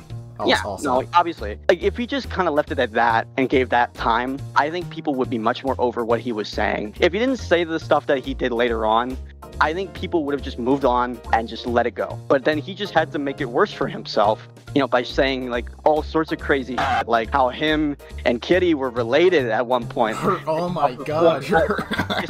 Like, he kind of just made things worse for himself and then eventually just turned himself into, like, a worse person. That's my biggest thing. I don't think he's like the spawn of Satan that everybody thinks he is, but I don't think he's a very great person. And I think, you know, I hope at some point he could realize that, you know, there is some error in what he's doing. I can excuse most of the stuff he was doing as a teenager, but the stuff like from 2018 onward, he became an adult. Like, that stuff I don't excuse. And, like, doing, like, all sorts of, like, the dumb shit he was doing, because that's just arrogant. Anything before that, I'm like, okay, this is stupid, this shouldn't have happened, but it's very clear he's not in the position to be talking about this, or like in the position that, you know, he doesn't know what the hell he's doing. It's best to not get mad at someone that really doesn't understand what they're doing wrong. That's why I let a lot of the stuff go. This happened so long ago, and like, I'm not going to be still pressed over something that happened nearly 10 years ago. Like, that's stupid. When you look at it like that, it's just like, there's no point to it, really. Have you learned anything from your experience with TRTF, like working on it, like with your version, and then working with Tyler? I would say my experience is that I don't think ambition is a bad thing. The thing is that you've got to be reasonable with what you're working with. Like, the things I've learned from the Volume 2's development is that he was taking up way too much for his own good, and especially as a solo man for the most part. I've worked on games solo, but I very much depend on other people because there's just some things I'm not good at, but others are. I think teamwork is a very important thing. Not saying that Tyler never necessarily worked like without teamwork. Like, I mean, Five's models were initially just going to all be made by a popular modeler at the time, Everything Animations, who worked on the Lockjaw model. You know, it was very clear that he did necessarily want to do teamwork. It's just that he doesn't really seem open to the idea. His mentality kind of learned that like teamwork is still very important, and you got to be reasonable with what you're doing. You don't ever take up something that's way too much of like an honor to behold, because it's just like, you know, working on like 3 games and 4 updates to your legacy work all at the same time. And then those updates were meant to tie back into the 5th game. Yeah, especially considering that the guy was already in like a kind of a bad mental state at that time. There was no reasonable way he would be able to work on all of this on his own, because I don't think he would have been able to keep up with that. So I think in the perspective is like, you got to be in a good mindset, you got to work with people and take up as much as you're able to. Let me be clear, ambition is not a bad thing. You could be ambitious. Like, I think there's people that have done ambitious fan games, like probably even more so than 5, and they've had a great amount of success from doing that. It's just that, like, he took up way too much for his own good. You need to, like, be reasonable about what you have. Because if you go in with the mindset like, oh, you're going to make like 3 different games and then work on like a movie and like a book, just in general, just is in general ambition with the series, I think killed it. If it's probably the reason why I kind of have little doubt that I'm not sure if he'll be able to make something for himself again. Even though I have such a mixed feelings about him, I want to see him succeed and do something again. I could take the route of being like, I don't want this guy to succeed ever. No, I want to see him do something. But he needs to be reasonable about what he's doing. And I hope that he's at least learned that lesson from 5. You'd hope he'd learn something. For sure, yeah. And can at least try to have a bit of a healthier process with the game's development in the future. So after the downfall of everything that happened, you canceling your version and all that stuff with Tyrant, and you cutting ties with him. Then you join with Luminance, and you joined like later on in its development, but correct me if I'm wrong, but I think you were still somewhat involved with the TRTF community. Very much so, because a lot of the community were being ignored by the main head honcho. Someone had to be there for them, to tell them. And you archived everything. Absolutely. I feel it's very important to me that there's got to be someone out there that worked on it to help preserve something that's important to them. Someone that had actually worked on the series, was a fan, just to be there and talk to them. I think it's only right that there's got to at least be somebody that will help to work on the series. The most they would probably have is maybe like someone that I occasionally talk to on and off from the community, but never someone that's like that was like that close, and that was me. If anything, I'm grateful to be in a perspective where I could talk about this, because I've seen so many people that have done like videos of the series, but the problem I have with them is that nobody ever takes any time to reach out to people that actually worked on it. So a lot of it is just based on information from a wiki article. I could be the nerd mode and be like, that's not right. There's a good decent bit of it that's like, there's just people that don't remember this part. And I'm like, you don't know this. Like, you don't know about this. And I hate being that guy. I really do. But it's just like, I remember this stuff way too clearly. To be fair, you have a reason to be the Ashley guy, because you were in the battlefield. Yeah, I was right there. And it's like, I would love to talk to these guys and like actually explain, my part of that. I guess I'm just that reclusive. I don't know, but it's like, it's not like I'm opposed to anything. No, if anything, if people want to talk to me, just talk to me. I'm a person. Like, I'm not like gonna like shy away from anything. No, it's just like, if you want to talk to me about this, like I don't really care. It's not like it's a traumatic part of my life at all. No, it's a fun time of my life. I like that time. So people get the idea I'm like, oh, I'm dead or something. No, I'm still here. We went a bit off track, and I was actually gonna bring up your time with Winter Wonderland and joining Luminance. Like, how did it feel working on like not an official game, but like a TRTF game again? It was very surreal. A lot of it, like for me, I feel TRTF 2 is something that I hold a very special place in my heart for. Yeah, I'm sure your little fanboys like, oh my god, I'm working on my favorite exactly. TRTF game. Like, I wanted someone to do this exactly the way that I would picture it. Initially, I didn't play the whole thing of Winter Wonderland, I think, until a couple months after release. I kind of just watched a lot of its development because I was offered to do more at the time, but ultimately I never really took up the offer to do it. Pretty much watched the whole development of it from beginning to end. I've been a Luminance member since day one, and while I may not be involved much with the development of Rat Race, in terms of Winter Wonderland, I'm still obviously very proud of what they did, because I think the people from Luminance are like some of the most talented people I've ever met in the industry. To me, it's probably like the best version of TRTF 2.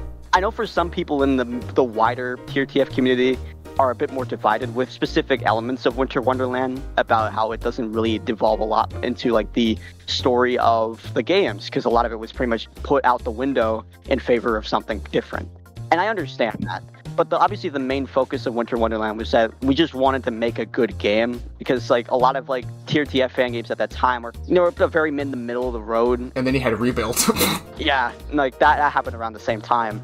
I just think from their perspective that they wanted to make a good FNAF fan game, but also make a good TRTF game. I think they did a pretty good job, regardless. And I'm very proud of the work that they did. I think if it wasn't for Luminance, there were some people in a part of it that, I had worked with prior, and such as, Namoke and Ivan Nugget, some of the closest friends I've ever had. Prior to that, there was like nobody that really wanted to work with them, because, they were kind of involved in a bit more of a wild crowd at the time, or there's just people that just didn't really felt like they were that experienced with it. Winter Wonderland for them was their very first big break. As a friend of theirs, I just love to see the people that I respect so much succeed, I felt very happy, like seeing that, you know, they got so much recognition for the work that they did for Winter Wonderland, and then eventually got more recognition to work on other projects in that field. It was very nice, like, to just see that, you know, that my friends could succeed, and, you know, that Winter Wonderland could help with that. While I don't necessarily take any credit for the work for Winter Wonderland, outside just being the guy that watched it, you know, being made, I don't want to take credit for it, because it's not my game, it's theirs. It's a group effort, and you can't really say, but you can't even really say that about TRTF5.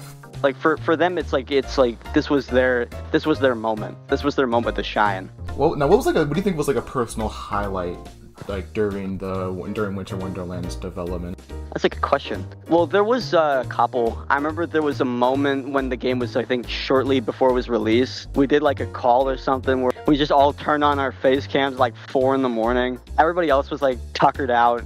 I was really just like, you know, just hanging out, just kind of watching what was going on. So it's like I was just doing something prior to that. It was a crazy time, you know, because it's like the game got pushed back. It was supposed to release on December 23rd. It was supposed to be out by then, but obviously it didn't work out. And eventually there was a bit more that wanted to be added to the game, so it took a bit longer. See, I think in that case it was for the better, because there were things that were later just improved on a lot more. In general, just the process of it was very fun to watch. It was fun to just kind of get to be with these people and, you know, get to watch something great being unfolded. And you worked in a TRTF game that actually released. Yeah, it's crazy. I've been added to stuff like people like that would add me to like various other, you know, dev groups for like their TRTF game. I remember I got added for one from a buddy of mine that I still talk to. They were making this like Frankfurt's game or whatever, and eventually that never really happened. Being a part of something that, you know, properly got released in the community per se, it was really cool to finally see that. Actually, that kind of reminds me. Were you ever asked to join the rebuild team? No. As far as I'm aware, with the main honcho of Ikisto, there was one point I had contact with them in the server, because they were showcasing me something for the first rebuild. And I thought it looked pretty interesting, because I think the first rebuild, from what I was shown, I never played the game itself, I thought it looked really interesting.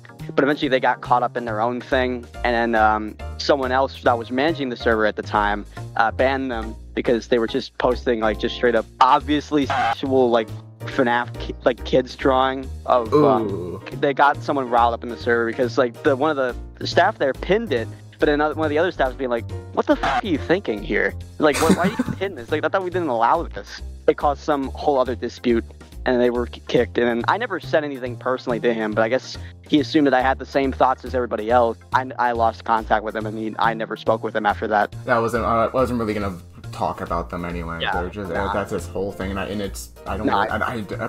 don't care about the rebuild drama and everything. I don't either. It's none of my business. Yeah. I brought this up with Marissa when talking about Winter Wonderland, but I forgot the question. But it was related to like the plan to follow up in Halloween Horrors. How like whole thing like transpire from your perspective.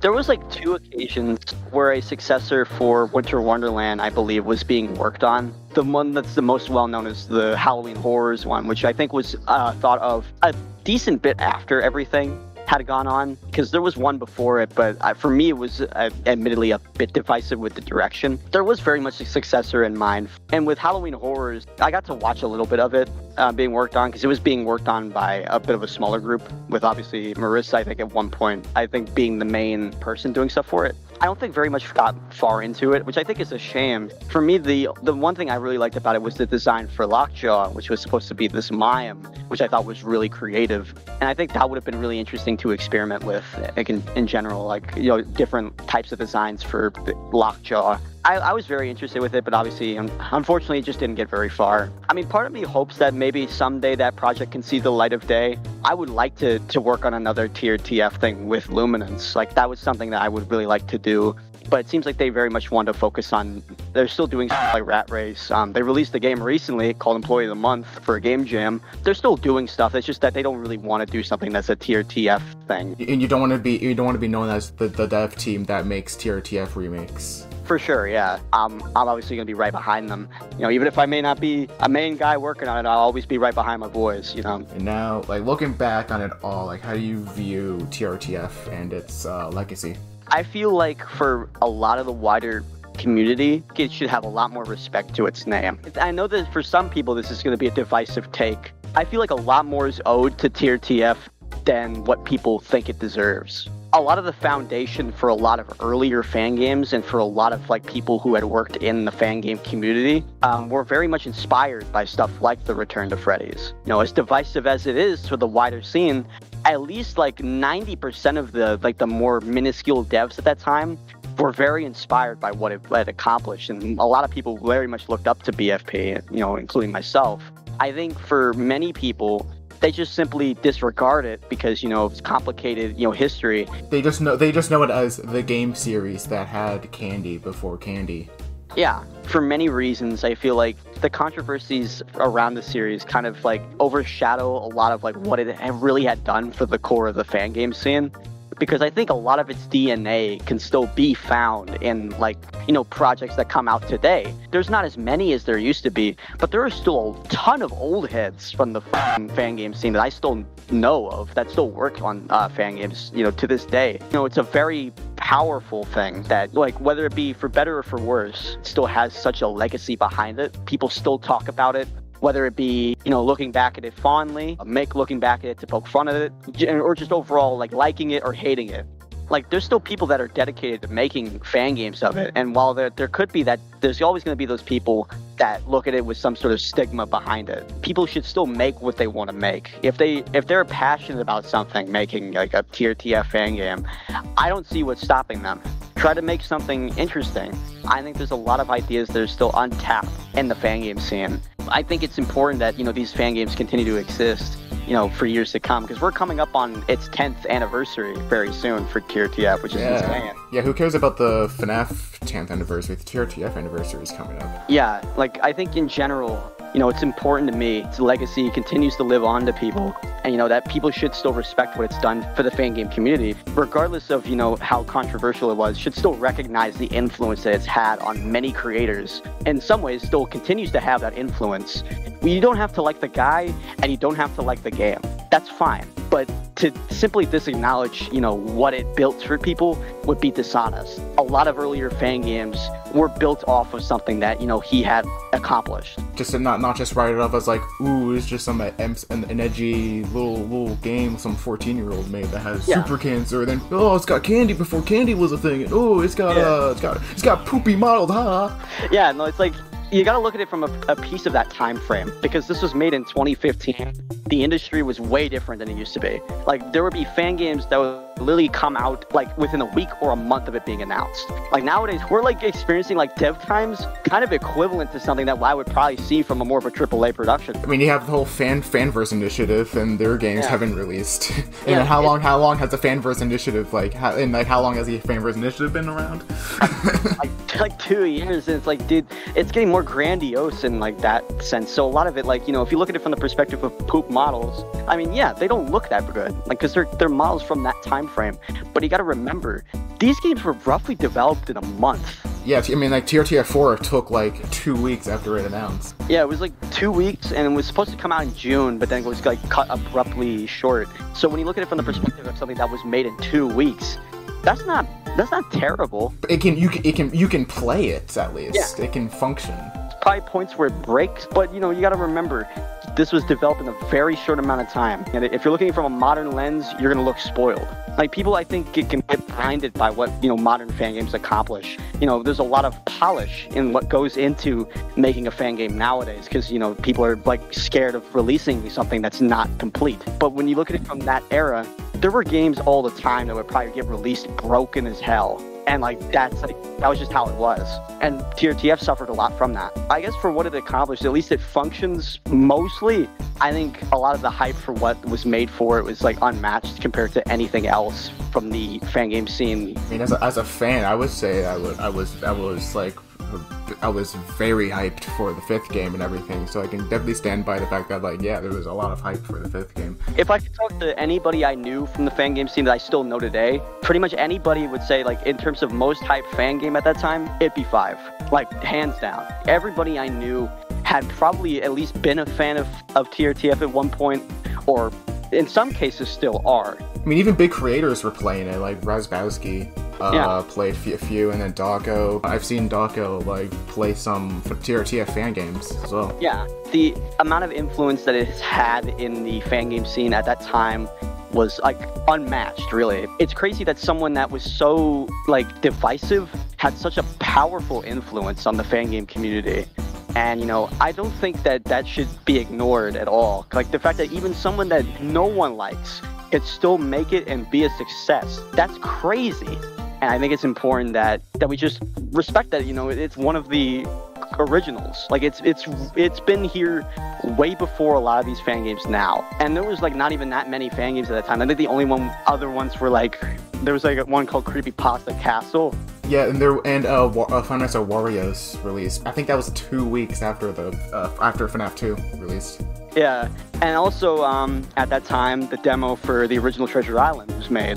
Yeah. I think it should be recognized as being with the classics, because it very much is one of them. It was here way before any of these other ones, and I think to an extent with TRTF, it'll be here way after us. Even if like half of the people that work on it are not really in the scene anymore, or just have just straight up left the internet as a whole.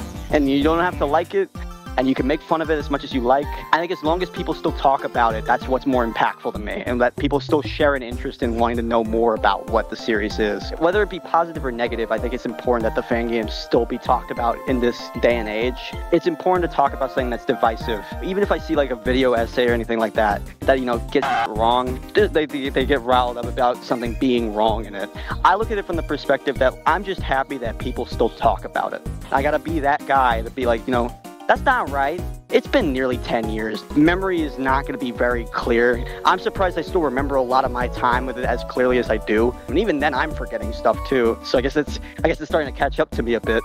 This still opens an opportunity for them, if they're that interested, to talk with people from the community and, like, you know, kind of get their perspective. They're people that are more fleshed out in this knowledge of what they know. And I met people from that you know they care more about it technically than I do. There will never be something quite like it, like now. Yeah, I'm gonna go on to say that there will never be another TRTF ever. Absolutely. Like, you know, it's a one of a kind, and the time behind it will be something that I can never repeat. If I ever had a moment to go back and, you know, kind of watch that time frame, I would do it in a heartbeat, just to watch it from a distance. And the last one I have is, would you have done like anything different? That's a good question. I feel like to me everything happens for a reason. I wish I could have been involved with it earlier. I understand at that time I would probably be, like, being led onto it earlier would probably be a bit more different. I never properly started working on, like, an actual serious fan game series until early 2016. So at that time I was still working on that, like, joke game series I was doing. I probably wouldn't have been the best fit for it. I've got to hear so many stories from people who had worked on the series way before I did. And it was a very interesting thing to kind of like talk to these people. There's some of them that I even respected like a ton. Like I talked to people like Jay Fun, you know, someone who I've been a fan of, you know, because of Final Thomas's back in the day. I got to talk to people like him and, you know, his crew. And I talked to people that also worked on like the Unreal version. And obviously I knew people such as like Marissa and all that who worked with him way before I did. And it's like, you know, getting that knowledge from people to kind of like understand more of that time frame, whether or not like the stories may be entirely true, kind of be in the field, kind of get to know Stitch a bit earlier and have a bit more time experiencing this. I think in terms of like stuff that I would do, I think I feel content with what I did, and you know, there's nothing that I feel like I would change. It's outside of like maybe the fact that like maybe after like 2017, I probably shouldn't have like been so flip-floppy with how, you know, ended up with me and Tyler, because there's a lot of shit that I do admit from that time I do kind of regret saying, and you know, that's just me. That like I look back in retrospect and I'm like, dude, I think it's completely fair as to why he got ties with me. I mean, obviously, what's done is done. I'm not weeping over it now. I've moved on. If anything, I like to talk to the guy at some point, see what the hell he's doing. I genuinely don't really have like anything like that hateful to say towards him. No, I hope he's doing all right, whatever he's doing. It's good talking about this, man. Thank you very much for inviting me on. I don't get asked really much to outside of like the community to do like questions for anything regarding it. So it's nice to be on a video about this or do an interview about it, because I've never been really asked to do anything like that. So I appreciate it, man. Thank you.